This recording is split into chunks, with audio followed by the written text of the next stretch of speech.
Existem incontáveis métodos de jogos, tarô, baralho cigano, a cartomancia em geral, desde os mais simples de perguntas objetivas até os mais complexos e completos, como a mandala astrológica e a mesa real. O que difere de um para outro? Eles variam de acordo com a temática.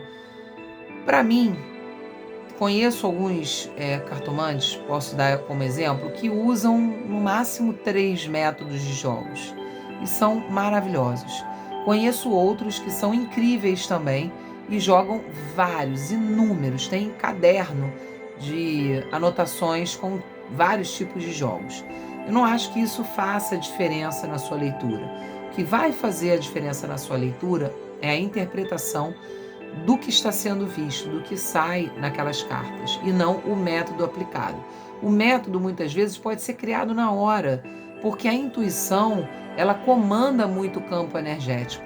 O importante é você ter o conhecimento e o estudo das cartas, das imagens, da simbologia e da disposição que é colocada. Quem está do lado de quem está abaixo de quem está acima de quem.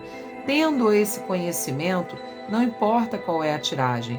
Eu já tive casos, por exemplo, pergunta objetiva, tirar 3 cartas para uma consulente. E a consulente me questionar, poxa, mas você vai tirar só 3 cartas? Não é o comum, tá, gente? Geralmente eu tiro entre 5, 7, mais ou menos nessa média, quando é pergunta objetiva. Mas no caso dela, era uma pergunta tão objetiva, era sim ou não. Não tinha nem muito o que complementar. Então 3 cartas eram mais do que suficientes. Eu lembro até hoje a frustração dela quando ela viu 3 cartas apenas. Nossa, mas tão pouco. Eu falei, então, mas não se preocupa com a quantidade de cartas. Se preocupa com a informação que está sendo passada.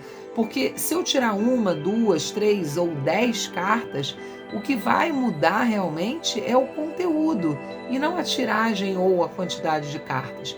Claro que quando você quer uma leitura completa para falar sobre várias áreas da sua vida, o ideal é que você faça uma leitura mesmo mais abrangente, se possível, com grande parte das cartas ou todas até das cartas envolvidas. Quanto mais informação. Mas aí a gente está falando de um outro contexto.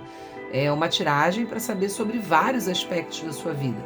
Se for algo bem específico, não tem a necessidade, tá? O que importa é a conexão do tarólogo com o consulente, é a leitura do campo áurico, a conexão energética que é feita, o tarólogo estar bem, porque chega um determinado ponto, gente, que depois de tantas leituras, há um cansaço energético. Eu, particularmente, prefiro agendar a pessoa para o dia seguinte a jogar para ela no mesmo dia, exausta, exaurida, sem energia vital o suficiente para fazer um atendimento de qualidade. Sei que na maioria das vezes, quando vocês procuram a gente, vocês estão ansiosos, nervosos, querem uma resposta de imediato, se possível. Mas muitas vezes é preferível aguardar o agendamento para o dia seguinte do que ter o agendamento naquele momento e, sei lá, ser o último atendido do dia e o cartomante já está assim exaurido, cansado mentalmente e não ser um jogo tão legal, porque a energia não vai estar tão boa, tão forte e o jogo tende a não fluir tão bem. Então lembrem-se, cartomancia é conexão energética.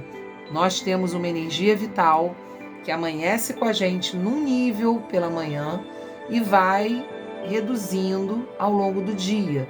Então, é bom sempre levar isso em consideração, tá? A energia, a conexão, para que possa realmente fluir bem de forma agradável. Agora, a quantidade de cartas, o tipo de tiragem que é feito, isso indifere, porque muitas disposições podem ser criadas até na hora, de forma intuitiva, e vão funcionar muito bem. Por exemplo, eu não vendo jogada, tiragem, eu vendo tempo do jogo, né? Jogos mais complexos têm uma durabilidade de 1 hora e meia.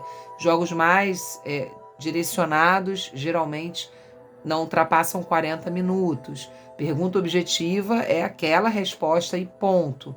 Não tem aprofundamento. Mas às vezes eu jogo com um deck, 2 decks, 3 baralhos, né, ao mesmo tempo. Complemento, jogo com baralho cigano, puxo 2 cartas do tarô para complementar. Às vezes eu puxo de Padilha, puxo do seu Zé Pilintra para complementar. É muito do momento, né? Então, assim, eu primeiro me conecto com a energia do consulente. Enquanto eu estou ali repetindo o nome e a data de nascimento, me conectando, eu vou decidindo que jogo eu vou fazer, quantas cartas eu vou tirar, qual vai ser a disposição na mesa. É na hora. Primeiro eu me conecto com o consulente para saber qual é o tipo de tiragem, quantas cartas, qual o baralho que eu devo tirar para aquela pessoa. E aí sim, é meramente intuitivo e energético.